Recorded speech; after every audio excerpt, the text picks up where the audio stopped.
총리를 포함한 대폭 개각은 문재인 정부 마지막이 될 것 같은데요. 이번 개각 평가해 보겠습니다. 먼저 면면부터 살펴볼까요? 김부겸 국무총리 후보자 4선 의원이고 행정안전부 장관을 지냈습니다. 계속 물망에 올랐는데 오늘 총리로 지명이 됐고요. 개각도 살펴보겠습니다. 5개 부처 장관이 바뀌었는데요. 노형욱 국토교통부 장관 후보자, 변창흠 장관 사표가 수리돼서 지금 국무조정실장으로 있었죠. 산업통상자원부 장관 후보자로는 문승욱 국무조정실 2차장이 발탁됐고요. 과학기술정보통신부 장관에는 임혜숙 국가과학기술연구회 이사장이 지명됐습니다. 고용노동부 장관, 경제사회노동위원회 상임위원 안경덕 위원이 내정됐습니다. 그리고 해양수산부 장관에는 박준영 해양수산부 차관이 승진 발탁됐습니다. 이렇게 5개 부처 장관이 바뀌게 됐고 청와대 비서관, 수석 비서관 개편도 짚어봅니다. 정무수석 이철희 전 의원이 유력했는데 역시 정무수석으로 임명됐습니다. 그리고 청와대 대변인도 바뀌었습니다. 강민석 대변인 뒤를 이어서 박경미 대통령 비서실 교육비서관인데요. 20대 국회의원을 지냈습니다. 그리고 청와대 방역기획관이 신설됐는데요. 김오란 국립암센터 교수가 임명됐습니다. 김오란 교수 그동안 코로나와 관련해서 TV 출연을 꽤 많이 했었죠. 그리고 청와대 법무비서관에는 서상범 법무비서관실 상임 행정관이 승진 발탁됐습니다. 자, 이렇게 개편 내용을 살펴봤는데 패널들의 평가를 한번 들어보겠습니다. 그전에 먼저 오늘 유영민 실장이 개편 내용을 설명한 것부터 한번 들어보실까요? 국무총리 후보자는 김부겸 전 행정안전부 장관입니다. 김 후보자는 정치와 사회 현장에서 공존과 상생의 리더십을 실천해온 4선 국회의원 출신의 통합형 정치인으로서 국민 여러분들로부터 폭넓은 지지와 신뢰를 받았습니다. 전 부처를 아우르는 노련한 국정 운영을 통하여 일상을 되찾고 경제를 회복하며 격차를 줄이는 사회를 만들기 위해 헌신할 것으로 기대하고 있습니다. 이번 개각을 지난 선거에서 보여준 국민들의 정부에 대한 요구를 겸허히 수용하고 또 심기일전하여 국정 과제를 성공적으로 마무리할 수 있는 계기로 삼고자 합니다. 김부겸 국무총리 지명자의 첫 소감도 이어서 들어보겠습니다. 현 정부의 남은 1년의 기간 가장 중요한 과제를 일자리와 경제, 민생에 맞추겠습니다. 부동산 문제와 LH 투기 사건 등 국민 여러분의 따가운 질책에 대해 원칙을 세워 쇄신하겠습니다.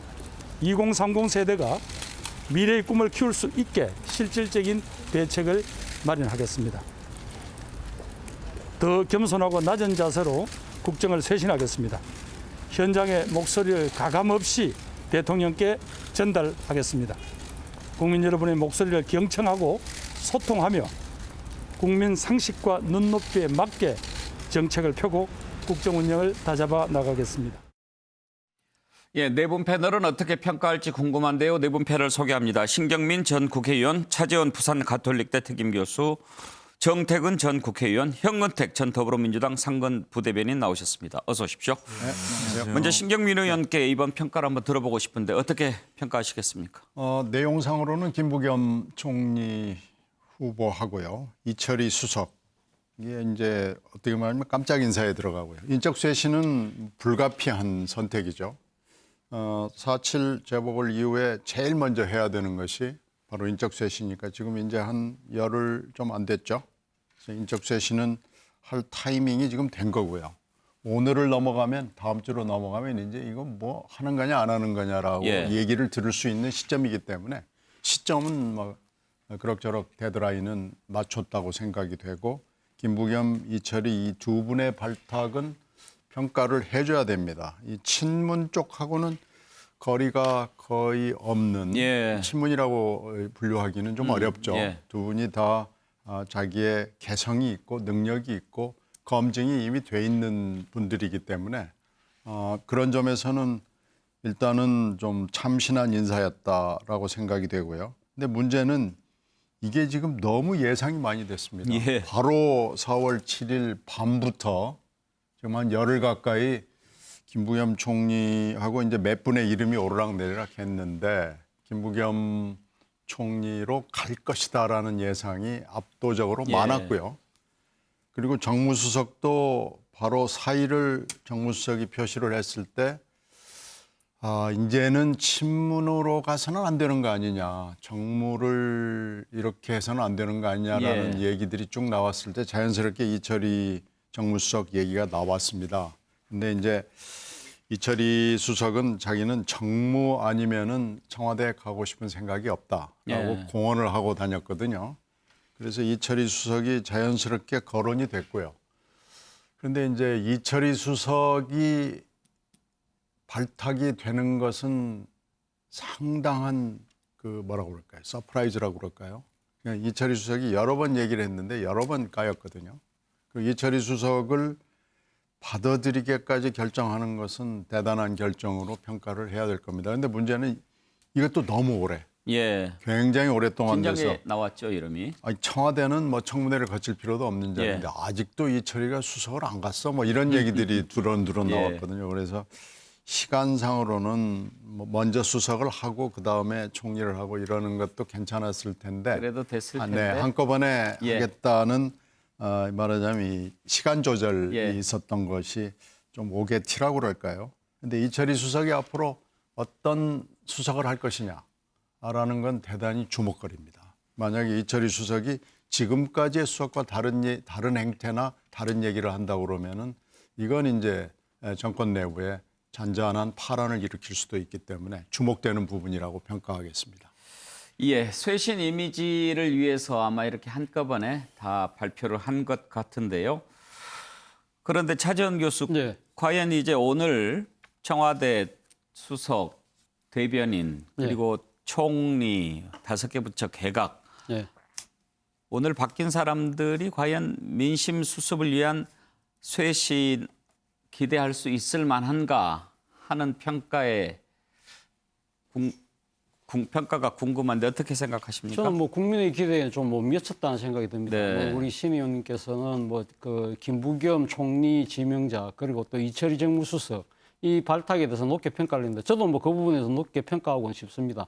뭐 사실 뭐 김부겸 지명자 같은 경우는 사실 뭐 비문이라고도 일컬어지기도 하고 또 뭐 상당히 또 중도적인 정치적 노선을 갖고 있고요. 그리고 오늘 또 이철이 정무수석은 오늘 뭐 취임 일성이 노라고 말할 수 있는 참모가 되겠다. 예. 이 이야기 자체는 모르겠습니다. 뭐 지금 이제까지 그 대통령이 인사를 한 역대 정권에 있어서도 이 취임 일성으로 노라고 이야기할 수 있는 참모가 되겠다고 얘기한 사람 저의 기억에는 없습니다. 이렇다고 한다면 두 분의 발탁은 상당히 의미가 있어 보입니다만 그러나 지금 시점 자체가 재보선의 참패에 따른 인사라는 측면에서 봤을 때는 기대에 못 미친다는 겁니다. 그리고 특히 그리고 문재인 정부의 마지막 인사라고 한다면 역대 정권의 마지막 그 개각의 성격들을 그러니까 내각의 성격을 보면요 한 3가지 정도로 나눌 수 있을 것 같은데 첫 번째는 거국 중립 내각으로 말 그대로 진짜 인적 쇄신을 통한 뭐 그 새로운 마지막 모습을 보여주는 그런 측면이 분명히 있는 그런 내각이 있었고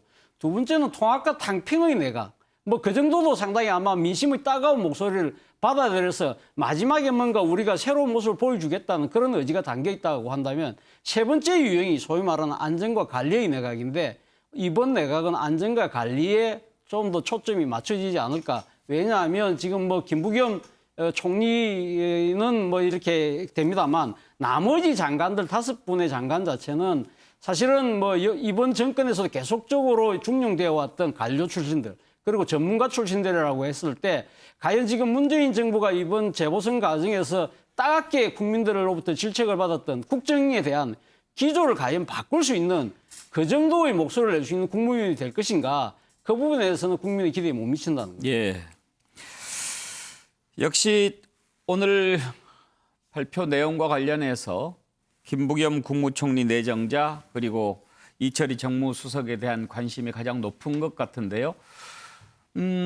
김부겸 총리 후보자 이제 청문회를 거쳐서 임명이 될 텐데 그동안 했던 발언들을 한번 들어보면 앞으로 어떤 철학을 가지고 또 국정을 꾸려 나갈지 짚어볼 수가 있겠죠. 한번 들어보시죠. 4년이 지났습니다. 어떻게 평가하시겠습니까? 예, 일부는 제도적으로 지금 이렇게 어느 정도 이렇게 정착시킨 부분이 있고요. 또 특히 이제 부동산, 소위 자산을 양극화시키는 부동산 등에 있어서는 저희들이 성공하지 못했습니다. 그 점은 늘 국민들 마음에 큰 상처를 드렸기 때문에 그게 늘 이 여권의 한 사람으로서 죄송하고 또 부끄럽게 생각합니다. 언제까지 얼굴도 안 보고 찍어주는 그런 정치, 그런 선거 언제까지 할 겁니까? 도와주에서 무슨 특정 정당에 그 사람들 탓받아 에라야 대한민국 민심과 대구 민심이 따라가지 않았다는 거 보여주이소. 그래야 우리 새끼들이 어디 가서 당당하게 대구 출신하고 이야기할 거 아니겠습니까? 예, 유세 때 발언 들어보셨는데 김부겸 의원은 참 보수의 심장이라고 할 수 있는 대구에서 민주당 깃발을 꽂은 그런 의원으로도 상당히 유명했지요. 자, 이철희 수석 오늘 일성을 한번 들어보겠습니다. 제가 아무리 생각해봐도요, 우리 경험이나 이 추진력이나 이런 것들이 우리 최재성 수석에 혹시 못 미쳐서 자신이 없긴 합니다. 그러나 제가 할 수 있는 일은 좀 다른 생각, 여러 가지 옵션을 대통령이 충분히 검토해서 좋은 결정을 내릴 수 있게 하는 게 제가 해야 될 역할이지 않을까 싶습니다. 4.7 선거에서 드러난 민심을 잘 헤아리고 할 말은 하고 또 어떨 때는 아닌 것에 대해서는 노라고 말할 수 있는 그런 참모, 헌신하는 참모가 되겠습니다. 말 좀 도와주십시오. 고맙습니다. 예, 김부겸 총리 후보자 그리고 이철희 수석의 유난히 관심이 모아지는 이유는 자리도 자리지만 김부겸 총리 후보자는 대구에서 민주당 소속으로 국회의원 당선된 것이 상당히 좀 특색이 있었다고 한다면 이철희 정무수석은 국회의원을 딱 한 번 하고 그다음에 출마를 하지 않았지요. 그러면서 이유를 정치가 참 부끄러워서 더 국회의원을 못하겠다 이런 이야기를 했습니다. 한번 들어보실까요? 국정감사가 시작되고 오늘까지 저는 단 하루도 부끄럽지 않은 날이 없었습니다. 부끄러워서 법사위원 못하겠고요. 창피해서 국회의원 못하겠습니다. 입장이 바뀌면 너무 주장이 달라집니다. 2017년 2월에 우병우 수석 영장 기각되니까 당시 우리 당이 민주당이 야당이었습니다. 이렇게 논평했습니다. 영장 기각은 법원의 치욕이라고 했습니다. 당시 여당은 사법부의 수치라고 했습니다. 2년 만에 여야가 바뀌었습니다.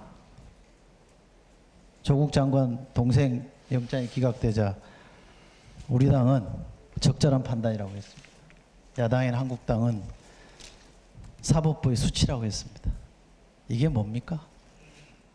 이제 조국팔이 좀 그만하고요. 내로남불 하지 말라고 하면 그쪽도 안 해야죠. 똑같이 안 해야 되는 거 아닙니까? 뭐 할로 민불입니까? 참다 너무하십니다 정말. 조국팔이 좀 그만하자고요. 사퇴했잖아요. 나라가 어렵다면서요. 뭡니까 이게? 예, 자 정태근 의원, 김부겸 총리도 그렇고 이철희 수석도 그렇고 뭔가 좀 남다른 면들이 있는 분들이기는 해요. 근데 결국은 저분들이 제 역할을 할 수 있도록 하는 것은 대통령께서 저렇게 개각과 청와대 개편을 한 뜻들을 제대로 실현하기 위해서 힘을 실어주느냐 실어주지 못하느냐에 달린 겁니다. 예. 분명히 지금 김부겸 총리 후보자는 첫 일성으로 일자리, 민생, 경제를 챙기겠다 이렇게 얘기를 했단 말이에요. 그러면 결국은 이제까지와의 정책 기조하고는 뭔가 좀 달라져야 되는 것이고, 제가 개인적으로 듣기로도 김부겸 총리 후보자가 지금 이제 그 현직에 있지 않는 기간 동안에 뭐 청년 일자리 문제를 비롯해서 경제 공부를 굉장히 열심히 했다고 들었어요. 근데 문제는 그러면 이 정부가 잘못한 내용들을 아까 우리 MBN 그 인터뷰 속에서 나왔습니다만 그런 부분들을 수정해야 된다고 했을 때 과연 제대로 수정할 것인가? 이철희 수석도 마찬가지죠. 오늘 핵심 키워드로 얘기한 게 난 노라고 할 때 노라고 하겠다. 아닌 것은 노라고 하겠다는 거 하나하고 협치를 예. 하겠다고 하는데 협치를 할 수 있다는 것은 야당의 주장을 일정도 수용해야 된다는 거거든요.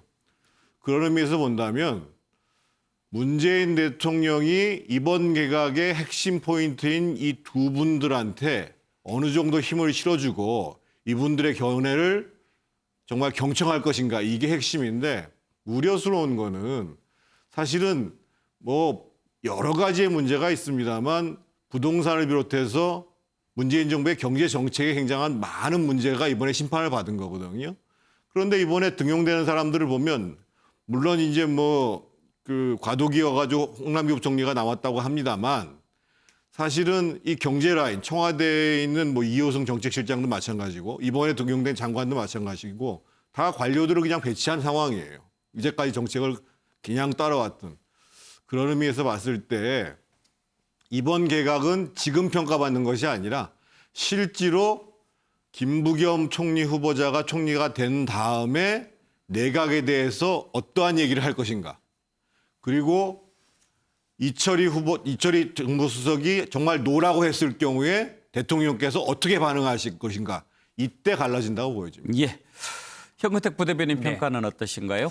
뭐 앞에 다 말씀하셨는데요. 결국은 아마 어떻게 지금 이제 사람 바꿨고 정책 기조를 어떻게 바꿀 거냐 이제 거기에 초점이 있는 것 같은데요. 저는 근데 관료 출신 대부분 아마 장관 5분 중에 4분은 이제 관료 출신이거든요. 관료 출신이라는 게 기본적으로 뭐 그동안 해온 건 또 있지만 그래도 또 이런 얘기하면 죄송합니다만 어쨌든 위에서 시키는 거는 또 잘하는 면이 있거든요. 뭐 이런 말 죄송합니다만 그렇다 근다 그러면 아마 김부겸 총리 역할이 좀 있을 것이다. 왜냐하면 기본적으로 뭐 대구 이것도 있지만 본인의 또 있거든요. 본인 아까 말씀처럼 약간 중도적인 성향이 있고 그런 부분 역할을 할 수 있을 거로 봅니다. 그리고 기존에 이제 앞에 두 분 총리들이 뭐 전남, 전북, 호남이었기 때문에 지력적인 배려도 있을 것이고 아마 대구에서 정치하시는 분들은 다 알아요. 대부분. 왜냐하면 대구란 게 굉장히 안 좋기 때문에 항상 쓴소리를 듣거든요. 그런 목소리를 잘 전달할 수 있을 걸로 보고 예. 이철희 수석도 제가 보기에 아마 지금 여야 지금 전당대회 거의 앞두고 있잖아요. 새로운 뭐 당대표들이 선출되고 이런다 그러면 아마 뭐 대통령과의 뭐 회담이라든지 그런 것도 충분히 할 수 있을 걸로 봅니다.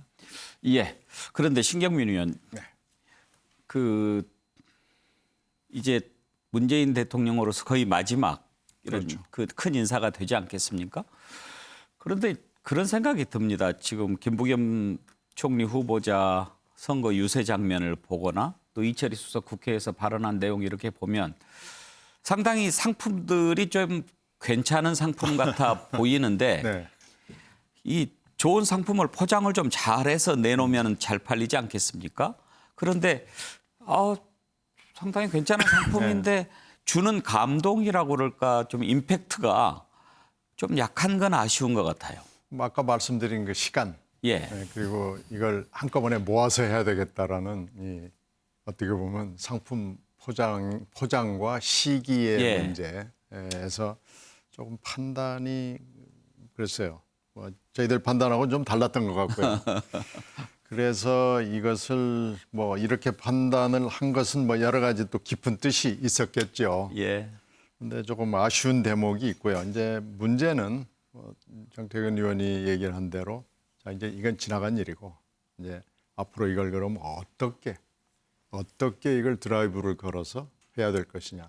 이번에 이제 장관급 인사에서 조금 아쉬운 건 오래된 장관과 문제가 있었던 장관을 가는 건 좋은데 관료 일색으로 했던 게 좀 아쉬워요. 여기에 좀 혁신적인 예. 혁신의 이미지를 가진 사람, 능력을 갖춘 사람을 넣어서 이번 선거에서 국민들이 보여준 건 말로만 하지 말고 진짜 일을 잘할 수 있는 예. 괜찮은 그런 유능한 사람이 필요한 거 아니냐. 지금 그거거든요.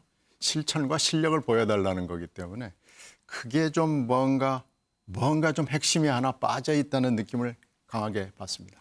예, 이제 바뀐 분들은 그런 국민들의 기대를 좀 잘 받들어야 되겠죠. 다음으로 넘어갑니다. 예, 정세균 총리 1년 3개월 동안 코로나와 싸우고 이제 대선 경쟁에 뛰어들었습니다. 여권 대선 구도에도 변화가 좀 생기게 되겠죠. 정세균 총리 거의 뭐 임기 내내 코로나와 싸웠는데 마지막 회의에서도 코로나는 결코 코리아를 이길 수 없다 이렇게 얘기를 했습니다. 이 임식에서 앞으로 어디서 무슨 일을 하든 본인의 역할을 다하겠다 그렇게 얘기했는데요. 자, 정세균 총리 떠나면서 남긴 말을 한번 들어보겠습니다. 저는 김대중 대통령께 애민의 정치를 배웠고 노무현 대통령님과 함께 사람 사는 세상을 꿈꿨습니다. 그렇게 쌓아온 경험을 바탕으로 문재인 정부의 국무총리로서 포용과 공정의 시대 정신을 구현하기 위해 매 순간 최선을 다했습니다. 앞으로 어디서 무슨 일을 하든 사회 통합과 격차 해소를 통해 정의롭고 새로운 대한민국의 완성을 위해 소임을 다하겠습니다. 새로운 출발입니다. 감사합니다. 코로나19는 우리 삶의 많은 것을 바꿔놓았지만 끝내 바꾸지 못한 것이 있습니다. 위기 속에서 더욱 강해지는 대한민국의 저력입니다. 어려움이 닥칠수록 더 단단하게 뭉치는 우리 국민의 단합된 힘입니다. 나보다 더 어려운 이웃을 배려하면서 함께 위기를 이겨내는 연대와 협력의 DNA가 바로 그것입니다. 코로나는 결코 코리아를 이길 수 없습니다. 정부는 이 치열한 전쟁에서 마침내 승리하는 그날이 하루속히 다가오도록 혼신의 노력을 다하겠습니다. 예, 정세균 총리가 이번에 물러나게 된 것은 뭐 대선 경쟁에 뛰어들기 위한 것이라고 하는 것 누구나 생각할 수 있겠지요. 청와대도 오늘 특별히 유영민 실장을 통해서 문재인 대통령이 이제 놓아드리는 게 도리인 것 같다라는 입장을 밝혔습니다. 유영민 실장의 발표 내용 들어보시죠. 문재인 대통령께서는 정세균 총리님에 대하여 다음과 같이 말씀을 하였습니다. 문재인 정부 제2대 국무총리를 맡아 국정 전반을 잘 통할하며 또 내각을 안정적으로 이끌어 주심에 대하여 깊은 감사의 말씀을 드립니다. 총리님이 내각을 떠나는 것은 매우 아쉽지만 이제 자신의 길을 갈 수 있도록 놓아드리는 것이 도리일 것입니다. 앞으로도 언제 어디서든 간에 계속 나라와 국민을 위하여 봉사해 주리라고 믿습니다. 최정 교수, 문재인 대통령이 이낙연 총리 떠날 때도 저런 입장을 밝혔던가요?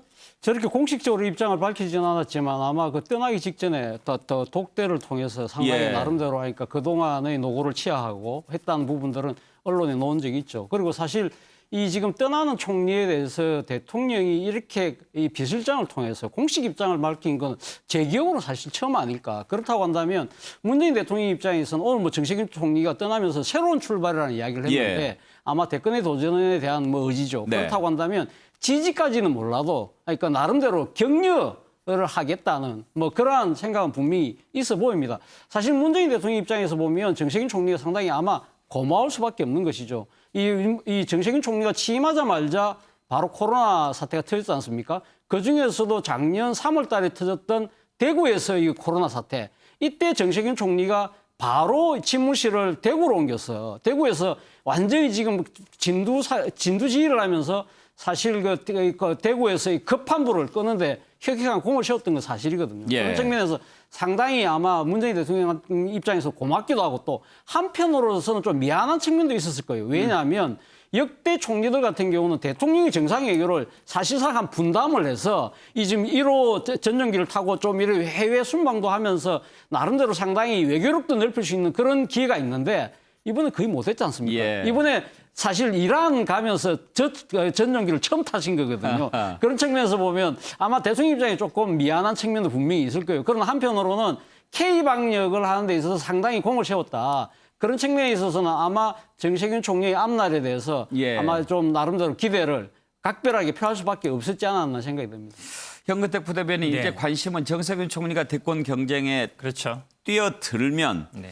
과연 민주당 내 여권 주자 지금 현재는 이재명 지사와 이낙연 전 대표 양강 구도 아니겠습니까? 여기에 어떤 변화가 올까 이런 점인데 어떻게 예상하십니까? 정세균 총리 같은 건 이제 대통령 말고는 다 해보셨죠. 당대표 그렇죠. 의장도 3번 하셨죠. 장관도 하셨죠. 총리도 하셨죠. 국회의장도 하셨죠. 국회의원도 여러 번 하셨는데 근데 이제 대체적으로 뭐 언론이나 주변 분들이 보면 굉장히 의리도 있고 주변에 사실은 뭐 당에도 따르는 분들이 굉장히 많습니다. 많고 되게 또 직접 챙기세요. 사람도 직접 챙기고 이런 걸로 있는데 이게 결국은 이제 지지율이 문제인데요. 지금 나오지만 지지율이 보면 이제 5% 사실은 한 5% 10% 정도 넘어가야 되거든요. 그래봐야 어찌 보면 이제 결국은 이낙연 전 대표하고는 많이 겹치잖아요. 총리 출신이라는 것도 겹치죠. 또 호남이라는 것도 겹치죠. 또 어쨌든 색깔도 좀 비슷하고요. 그래서 결국은 지지율을 얼마나 올릴 수 있냐인데 이낙연 대표와는 약간 그 대체 관계일 가능성이 높다. 그러면 결국은 이낙연 대표가 지금 약간 이렇게 약간 낮아지는 경향이라면 예. 그거를 정세균 총리가 얼마나 할 수 있느냐, 차지할 수 있느냐가 문제되는데 지금 현재는 꼭 그렇지는 않은 것 같아요. 정세균 총리 낮아지지만 그렇다고 해서 이낙연 총리는 좀 떨어지는 것 같은데 정세균 총리가 올라가는 것 같지는 않습니다. 근데 그거를 어떻게 좀 할 수 있느냐, 제가 보기엔 그게 가장 관건이 될 것 같습니다. 신경민 의원 보시기에는 정세균 총리가 앞으로 넘어야 할 고비가 어떤 것들이 있다고 보십니까? 지금 5% 아까 말씀하신 것 거기에 뭐 누구나 다 동의를 할 거고요. 지금 4월 재보선 후에 사임을 한다는 것은 뭐 삼척동자도 다 알 만큼 널리 소문이 퍼져 있었고 그 부분을 의심하는 사람은 없었을 거예요. 근데 지금 원래 계획은 코로나도 좀 잡고 재보선도 좀 적당한 수준에서 결과를 받고 성적표를 그걸 가지고 짠 하고 나오려고 그랬는데 이건 지금 배경이 안 맞아 떨어진 거예요. 그러니까 청와대가 저렇게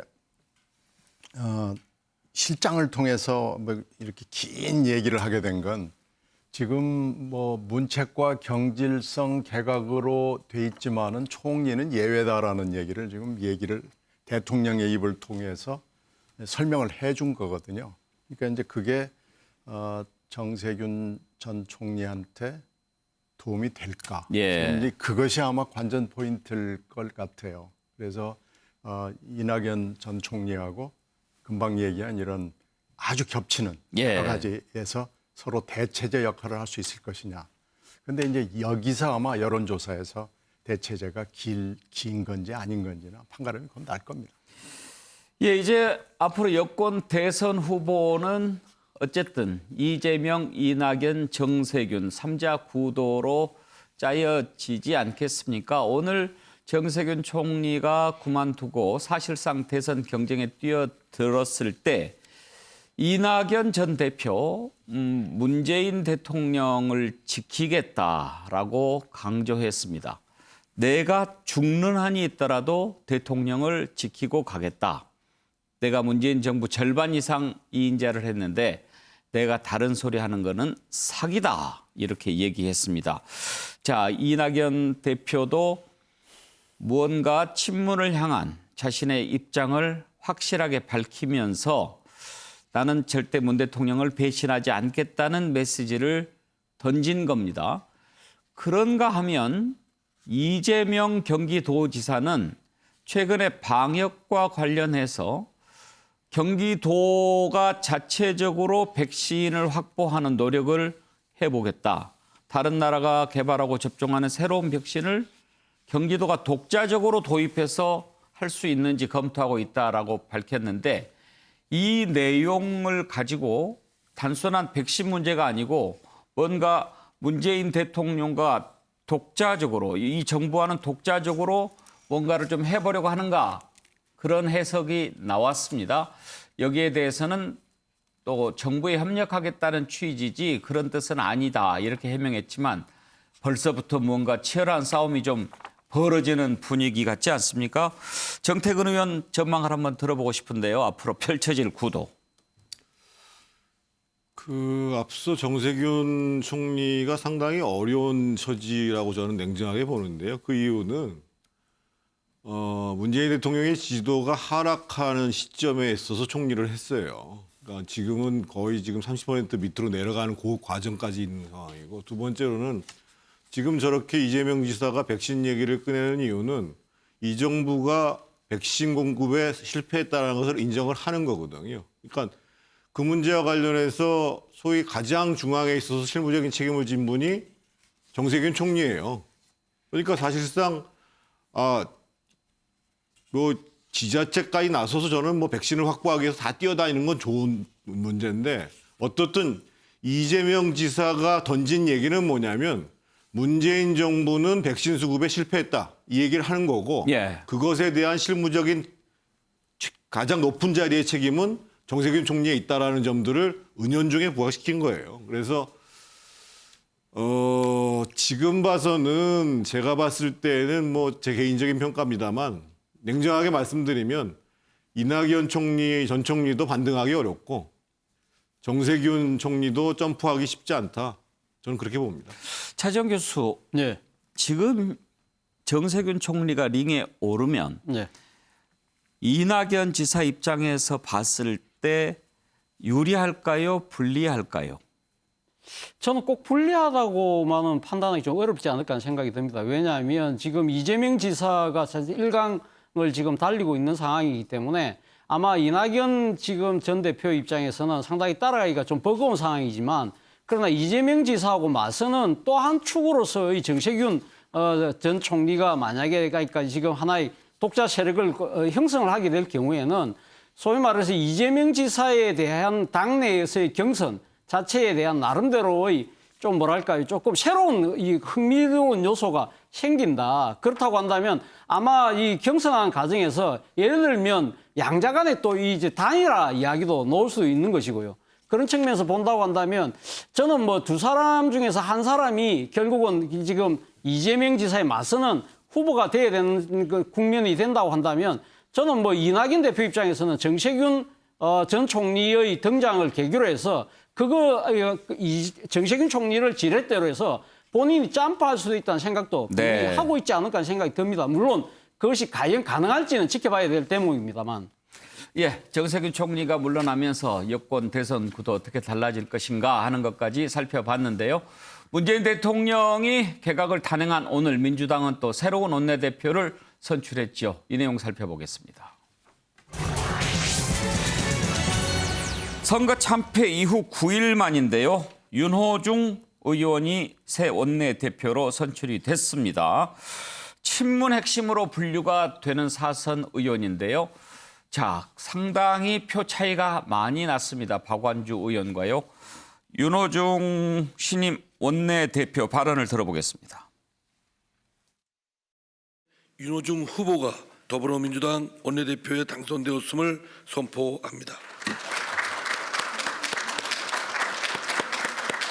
꽃다발 증정 있겠습니다. 앞으로 나와 주시기 바랍니다. 뜨거운 박수 보내주시기 바라겠습니다.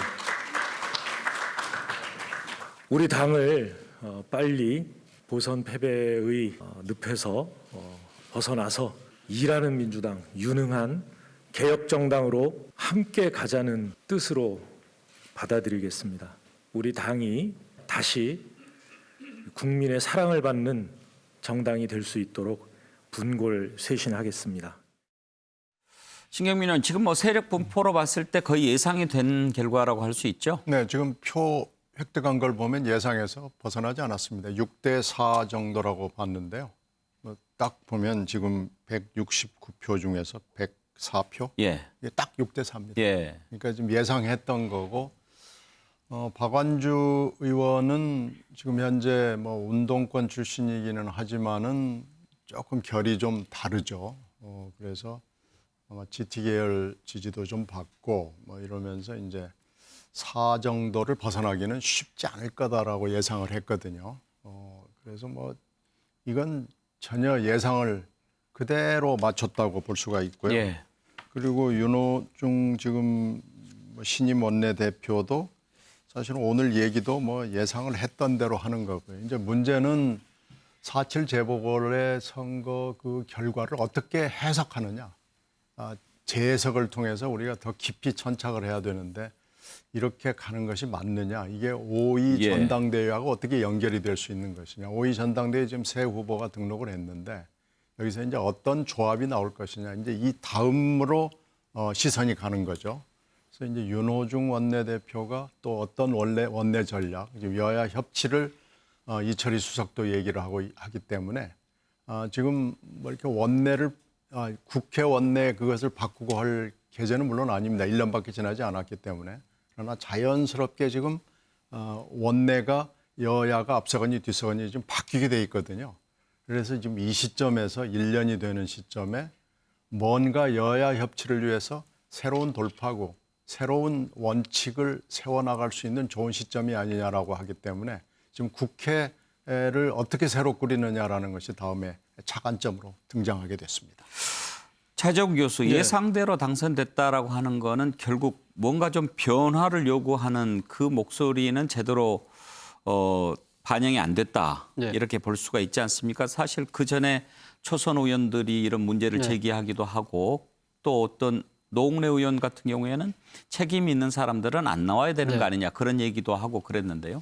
저는 뭐 사실 오늘 뭐 표차가 많이 났습니다만 그러나 저는 민주당 내에서 상당한 변화의 하나의 단초를 발견할 수 있지 않나 하는 생각이 듭니다. 지금 오늘 받은 표가 65표인데요. 민주당이 지금 174석인가 그런데 그중에서 초재선 의원이 한 120명 정도 됩니다. 그렇다고 한다면 초재선 120명 중에서 한 절반 정도는 아마 박안주 의원을 찍었다. 그렇다고 한다면 새로운 변화의 움직임은 분명히 지금 태동돼 있다는 것이죠. 그리고 사실 이번 이 원내대표 경선 과정에서 박안주 의원이 이야기했던 부분들이 사실 이번에 재보선에서 드러났던 민심을 상당히 반영하겠다, 부응하겠다는 의지를 강하게 이야기했던 부분들이 분명히 있거든요. 예를 들면 지금 지난번 21대 국회 원구성 당시 때 지금 민주당이 사실 의석수로 해서 지금 상임위원장을 다 갖고 간 부분, 이런 부분들에 대해서 어떤 식으로 나눠야 된다. 이런 이야기들이 당내에서 이제는 그러니까 공개된 이 지금 토론장에서 목소리가 분출된다는 그 자체가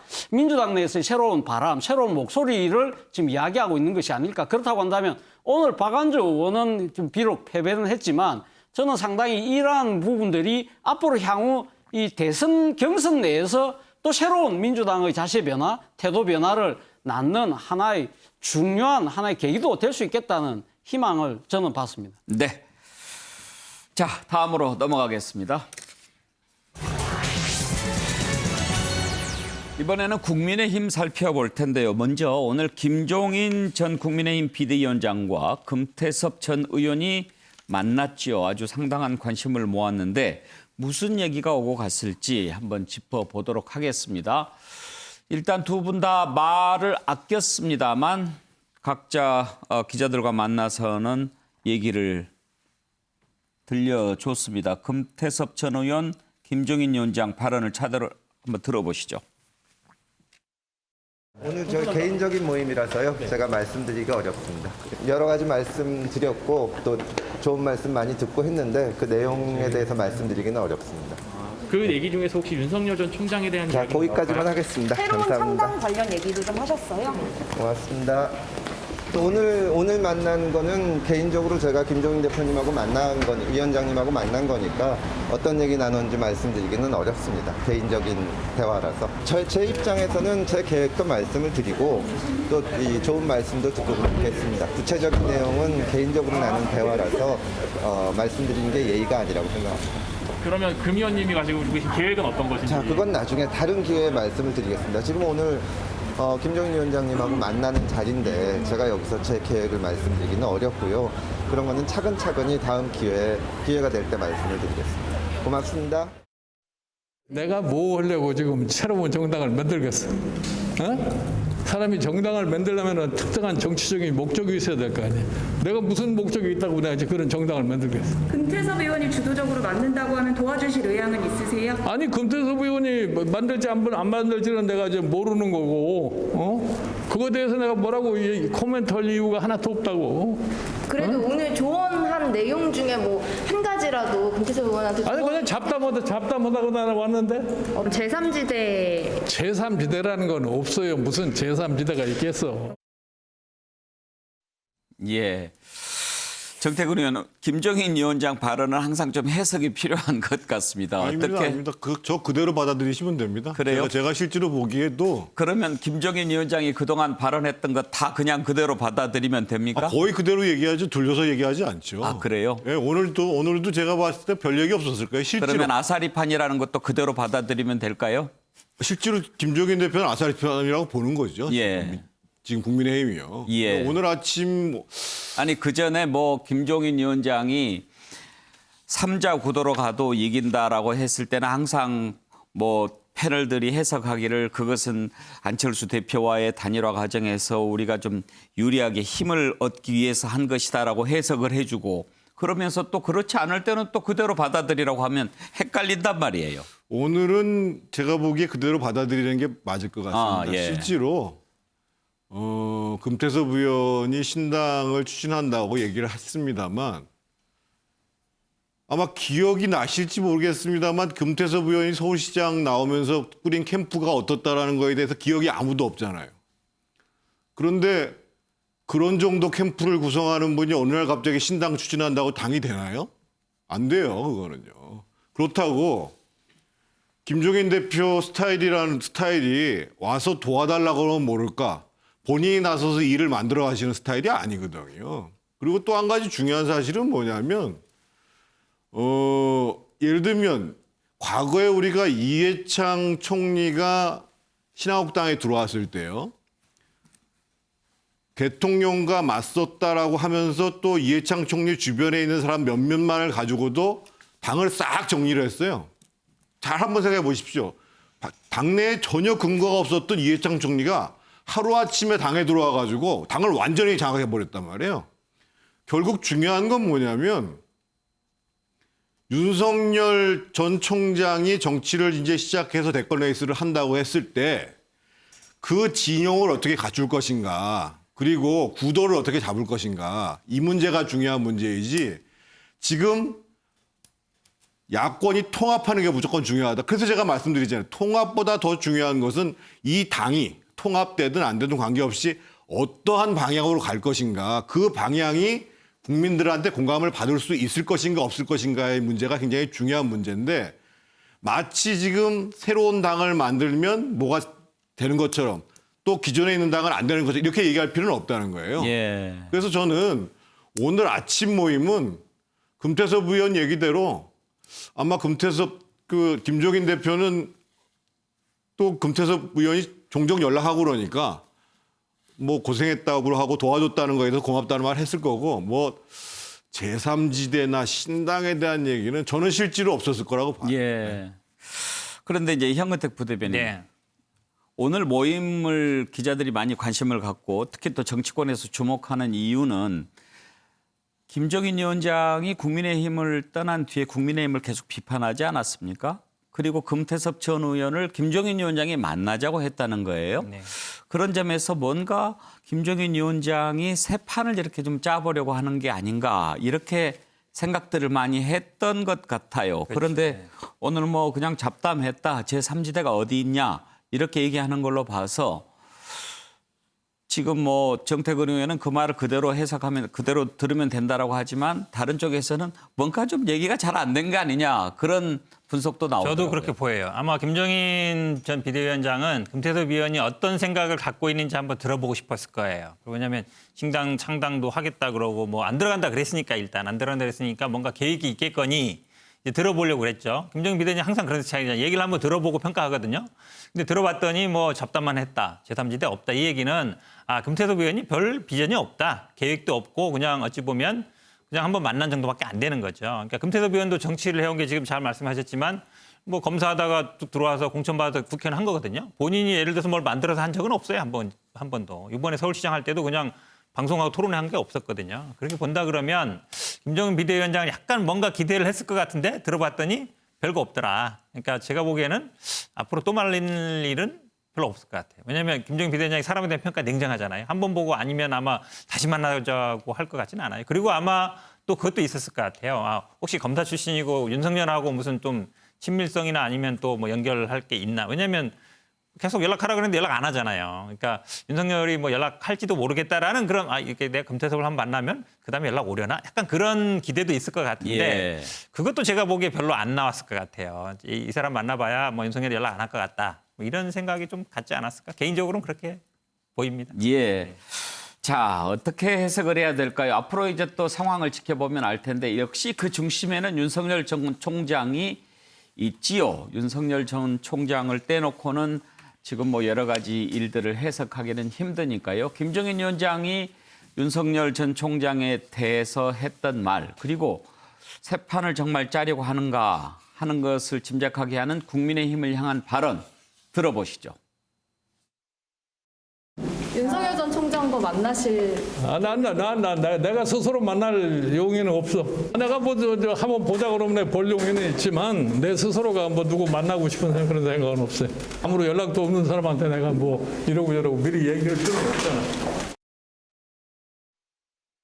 좀 선거를 어떻게 해서 무엇이 선거의 승리의 요인이 돼 있는가 이거를 제대로 분석을 해가지고 내년에 대통령 선거 때 이거를 어떻게 확고하게 했을 적에 현재의 지지를 그대로 유지할 수 있느냐는 그런 노력을 해야지 그런 거는 관계없이 그냥 막연하게 무슨 뭐 합당하면 무슨 새가 늘어질 것 같아?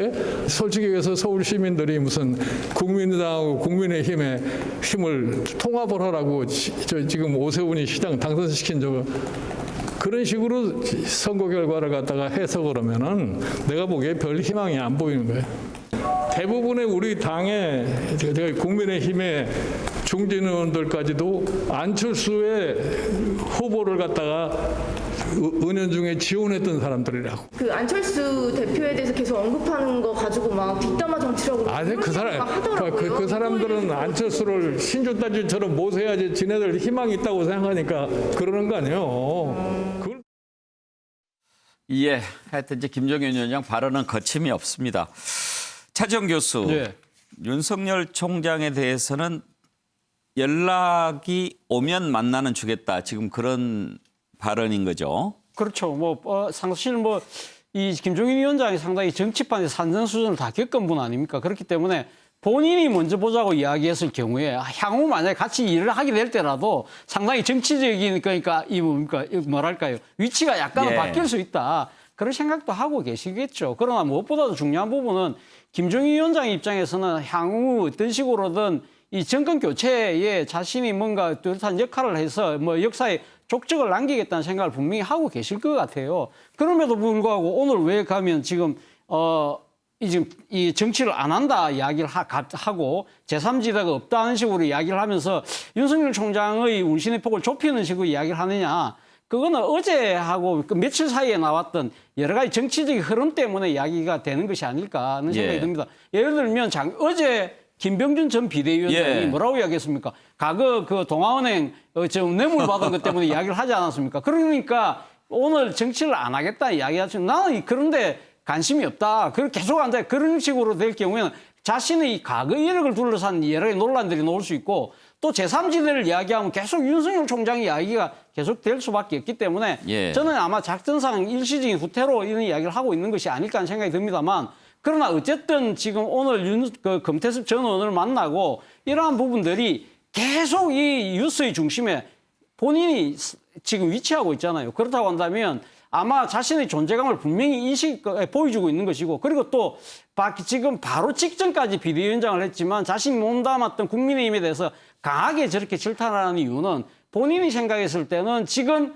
이 향후 전개되는 이 당내 대표 경선 과정에서 상당히 국민의힘이 오히려 뒤로 갈 수도 있다. 그런 우려들, 그런 부분들에 대한 강한 경고를 통해서 향후 이 국민의힘이 앞으로 야권 대통합에 좀 더 열려있는 이 정치적 플랫폼으로서의 역할을 하도록 끌어내기 위한 조금 노림수를 갖고 있는 것 같습니다. 신경민 의원 보시기에 윤석열 총장이 한번 만나 뵙고 싶습니다. 연락할 것 같습니까? 뭐 저는 보는 건 할 것 같습니다. 예. 뭐 언제 어떻게 될지는 전혀 짐작이 없지만 지금 윤석열 전 총장은 여러 가지 행보를 보면은 뭐 최근에 책도 2권이 나오고 저것도 뭐 준비를 상당히 한 거거든요. 하나는 준비를 굉장히 열심히 한 거, 하나는 좀 급작스럽게 나온 것 같긴 해요. 그래서 여러 가지 그 이미지 지금 정치를 하고 있는데 당분간 이미지 정치를 하겠죠. 하여튼 이 등판을 하기 전에 이미지 정치로 본인의 몸값을 굉장히 올려놓고 그런 상황에서 뭐 두루두루 만나는데 김종인 위원장은 당연히 만나지 않겠습니까? 김종인 위원장은 민주당하고 헤어질 때 그 당시를 회고해 보면 훨씬 더 격렬하게 지금 국민의힘하고 헤어졌어요. 예. 이게 헤어질 때 만날 때보다 헤어질 때 잘 해야 되는데 국민의힘의 그 내부 그 역학장치라고 그럴까요? 역동 관계가 훨씬 더 지금 복잡한 것 같습니다. 예. 그래서 이 헤어질 때 이렇게 헤어졌기 때문에 김종인 위원장이 아마 국민의힘하고 다시 결합하기가 지금 어려운 수준으로 예. 가고 있거든요.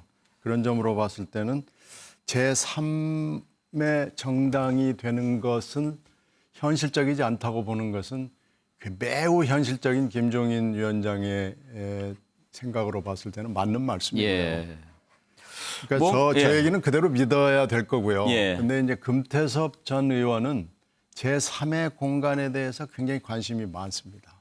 그래서 이제 저것이 접합을 할 수 있느냐는 저는 좀 회의적으로 봅니다만 그래도 하여튼 이 얘기는 진행은 할 수는 있겠죠. 오늘 뭐 그걸 구체적으로 했다는 얘기는 아닙니다. 예. 그런데 김종인 전 비대위원장 뭔가 섭섭하고 노여운 일이 있었을까요? 국민의힘을 떠날 때 남긴 말만 들어봐도 상당히 애정이 좀 남아 있었고 그리고 또 감사패도 받고 박수를 받으면서 떠났는데 떠난 뒤에 국민의힘을 향해서 퍼붓는 말들이 매우 좀 거칠단 말이죠. 일단 떠났을 때 발언을 다시 한번 들어볼까요? 저는 오늘 국민의힘 비상대책위원장으로서의 제 소임을 다하고 물러난다는 말씀을 드리려고 이 자리에 섰습니다. 정당을 스스로 강화할 생각은 하지 않고 당권에만 욕심을 부리는 사람들이 아직 국민의힘 내부에 많습니다. 이번 지방선거의 결과를 국민의 승리로 겸허히 받아들이지 않고 자신들이 승리한 것이라 착각하면서 개혁의 고삐를 늦춘다면 당은 다시 사분오열하고 정권 교체와 민생 회복을 이룩할 천재일우의 기회는 소멸될 것입니다. 정태근 의원, 그런데 지금 김종인 위원장이 저렇게 하고 나간 뒤로 국민의힘을 향해서 던지는 발언은 조금 더 섭섭한 마음 같은 게 많이 느껴지지 않습니까? 당연히 섭섭하시겠죠. 어떤 게 섭섭할까요? 아니 지금 사실은 본인을 언제든지 자리에 그만 연연하지 않겠다고 얘기하면서 지금 만으로 80대이신 분이 쉬지도 않고 이 선거 구도를 만들어 갔을 뿐만 아니라 선거운동 내내 거의 낮에도 졸은 적 없이 유세를 다 다녔다는 거 아니에요. 그러면 암만 본인이 나 4월 8일 날 그만둬 해도 당에서 당분간 전체적인 구도도 잡아야 되고 전당대회도 있고 그러는데 역할을 해주셔야 되는 게 아닙니까?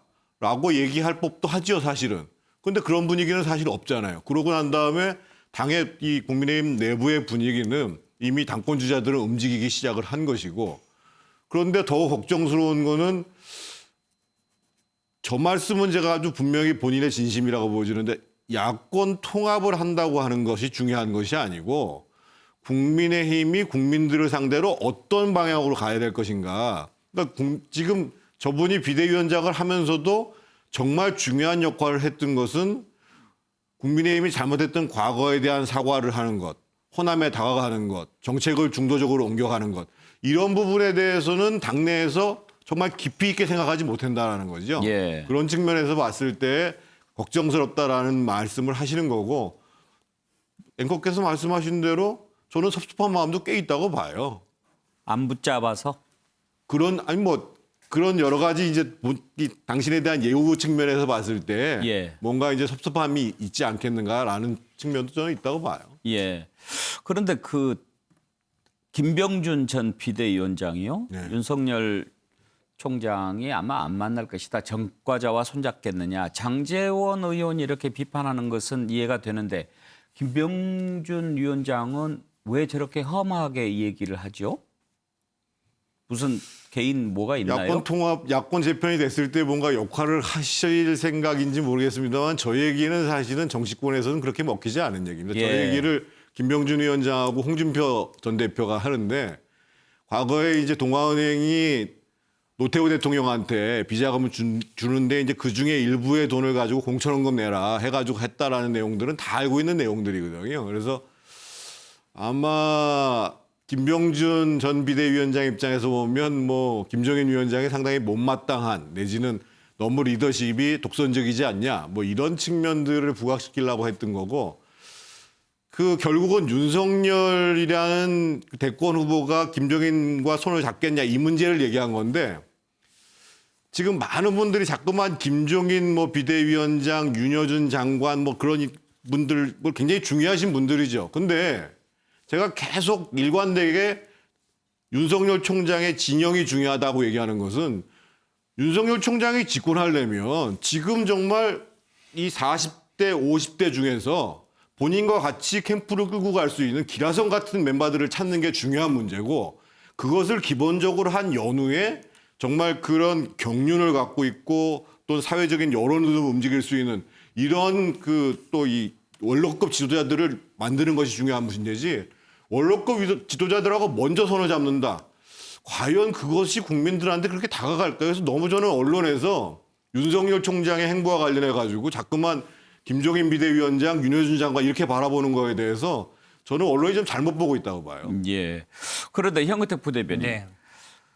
이제 국민의힘에서 새 대표 어떻게 뽑고 또 지도 체제를 갖출지 모르겠지만 일단 지금 윤석열 총장이 입당하지 않은 상황에서는 뚜렷한 대선 주자도 없고 김종인 비대위원장이라고 하는 강력한 카리스마도 이제 사라지고 그런 상황에서 국민의힘도 내부적으로 좀 혼란기가 있을 것 같아요. 그렇죠. 지금 뭐 아사리판이라 그랬잖아요. 결국은 우려하던 게 나왔다. 결국은 당권에만 관심이 있고 당을 어떻게 체질 개선하고 중도적으로 바꾸고 법안을 발의하고 정책을 입안하고 결국은 당을 좀 더 중도화시켜서 합리적인 보수로 태어나야 되는데 그게 내가 있을 때는 좀 시도했는데 안 됐다는 거거든요. 그러면 한마디로 뭐 아까 말씀처럼 붙잡아 주길 원하는 마음도 있지만 나 없이 한번 해봐라. 이런 예. 생각도 있는 것 같아요. 그러니까 지금 이렇게 거칠 뭐 전과자 이런 얘기 나오는 거는 결국은 아마 윤석열 총장과 김종인 비대위원장이 손을 잡게 되는 거를 못 잡게 하려는 거거든요. 만약에 손을 잡았을 경우에는 말씀하신 것처럼 강력한 대선 주자가 없는 상황에서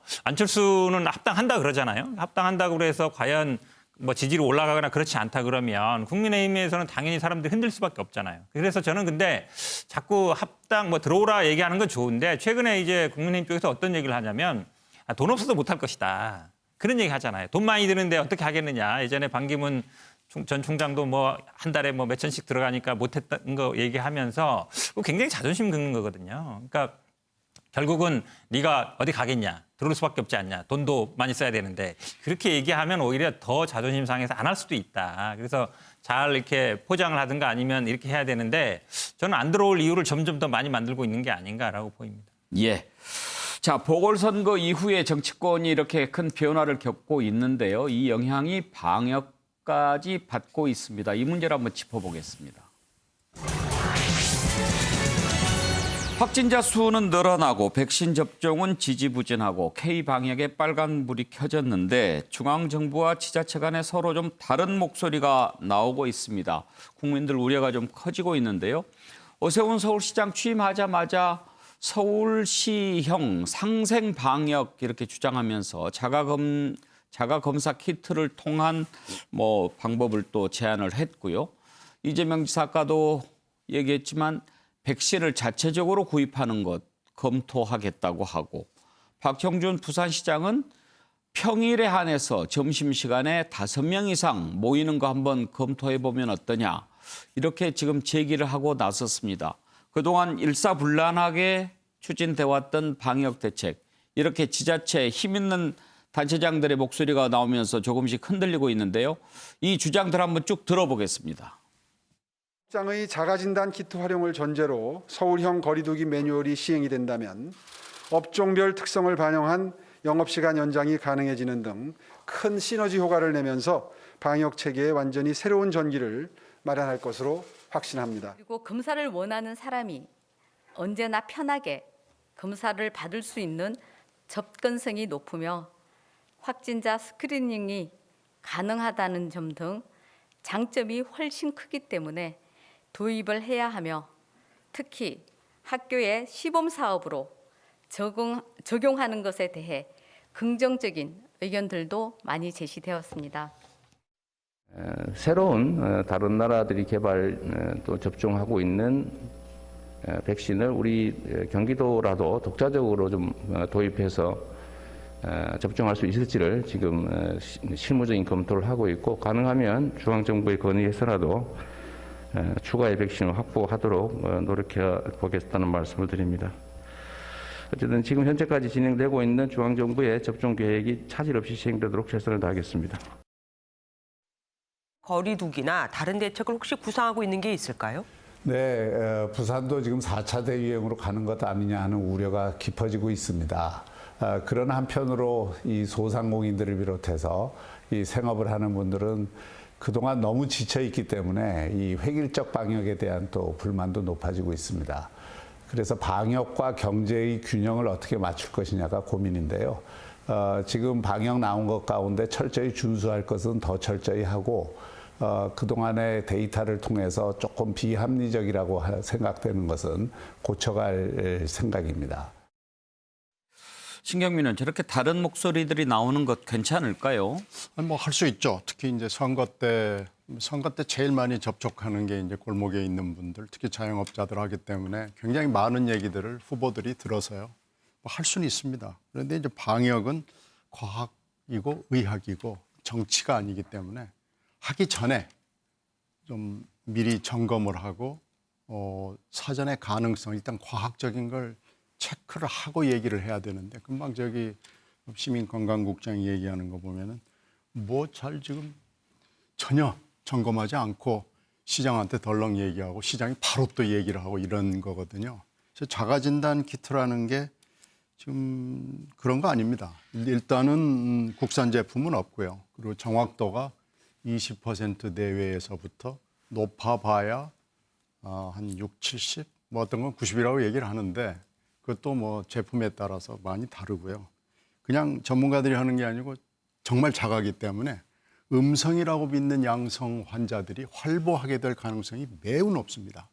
그러니까 이거 지금 아무 대책도 없이 한번 해보면 어떨까요? 뭐 이렇게 하는 것은 굉장히 위험하고요. 예. 그리고 지금 뭐 이재명 지사가 얘기하는 백신 얘기는 지금 러시아 스푸트닉이나 아마 중국의 시노백을 얘기하는 거 아닌가 싶어요. 예. 이런 제품은 지금 전 세계적으로 접근이 아주 매우 어렵기 때문에. 근데 이것도 뭐 외교적으로 쉽지 않은 건데요. 이렇게 그냥 던지는 식으로 하는 것은 방역을 정치로 착각하는 것이고요. 점검을 하고 얘기해야죠. 정태근은 이제 그렇지만 저런 부분들이 사실 시민들이 많이 원하는 부분이기는 하지요. 간단히 말씀드리면요. 지금 백신은 상황이 심각하기 때문에 지방자치단체든 야당이든 노력해서 최대한 확보해서 공급만 중앙정부가 잘 하면 되는 문제다 이렇게 말씀드리고요. 자가진단키트 문제는 이미 국내에서 생산하는데 국내에서 허가를 안 해줘가지고 미국에 수출하는 제품이 있습니다. 국내 기업이 대략 95% 정도의 정확도가 있다고 그러는데 그 문제를 지금 계속 작년 6월 달부터 야당에서 한번 해보자고 얘기했는데 여태까지 안 하고 있어요. 그래서 저는 이번에 예를 들면 학교 같은 경우에도 노래방 갔다가 선생님이 걸려가지고 감염됐고 민주당의 이계호 의원 같은 경우가 무증상 감염 상태에서 밀접수치가 100명 나왔다는 거 아니에요. 그러니까 일단 이 문제도 적극적으로 수용해서 우리 자가진단 키트의 정확성을 확보하면 되는 거고 저는 특히 박형준 시장이 예를 들면 신경민 의원 자리하고 제 자리가 이렇게 떨어져 있으니까 낮 시간에는 딱 6명 가면 저기 3명 앉고 여기 3명 가는 거에 대해서 같이 계산해도 처벌하지 말자. 실제로 지금 호프집에서 다 그렇게 하거든요. 그래서 저런 문제는 좀 더 우리가 방역 수칙을 분명하게 지키고 그리고 테이블 이격하고 그런 속에서는 적극적으로 검토해보자 할 수 있는 거죠. 그리고 박형준 시장도 협의하자는 얘기예요. 자기가 무조건 일방적으로 하자는 얘기가 아니고요. 그리고 차정 교수 이렇게 잘 뭐 얘기만 되면 좋기는 하겠죠. 그런데 말은 협의하겠다라고 하면서 이제 저런 목소리를 내는 것 자체가 좀 정치적으로 들릴 수 있거든요. 그렇죠. 뭐 저는 뭐 강력단체장들이 자치나 분권의 그런 뭐 나름대로 의지를 갖고 또 뭐 지역 주민들의 건강과 생명을 위해서 적극적으로 행정을 하는 모습은 저는 잘한다는 생각이 듭니다만, 그러나 일각에서는 중앙정부와의 차별화 이런 걸 통해서 자신의 정치적 존재감을 드러내려고 하는 것이 아닐까라는 의구심을 많이 갖고 있다는 것이죠. 이런 상황이라고 한다면 아까 신경민 의원 말씀하신 것처럼 방역이 정치의 영역으로 가버린다. 그럴 경우에는 오히려 이 시민과 주민들의 건강을 위협할 수 있다. 그런 지적에는 좀 귀를 기울일 필요가 있다는 생각이 듭니다. 네. 자, 다음으로 넘어가겠습니다. 4월 16일 오늘은 세월호 7주기를 맞는 날입니다. 저희가 준비한 영상을 보시면서 잠시 추모와 기억의 시간을 가지셨으면 합니다. 청와대 일괄 정신인데요. 예. 인도에서 그 열차 전환 그 신고 들었습니까? 확인할 때 370명이 정확한 게 아직 아니라고 그러네요. 166명 말씀드리라고 합니다. 아이고, 큰일 났네, 이거. 엄마 사랑해요. 나도 아빠 사랑해요. 둘 다 사랑해요.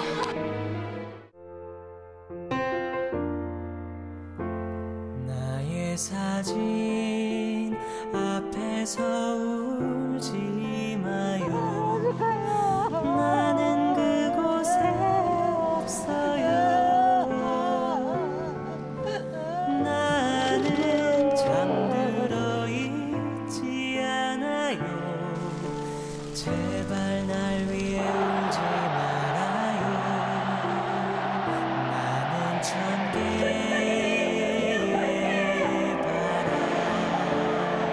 천개의 바람이 되었죠. 저 넓은 하늘 위를 자유롭게 날고 있죠.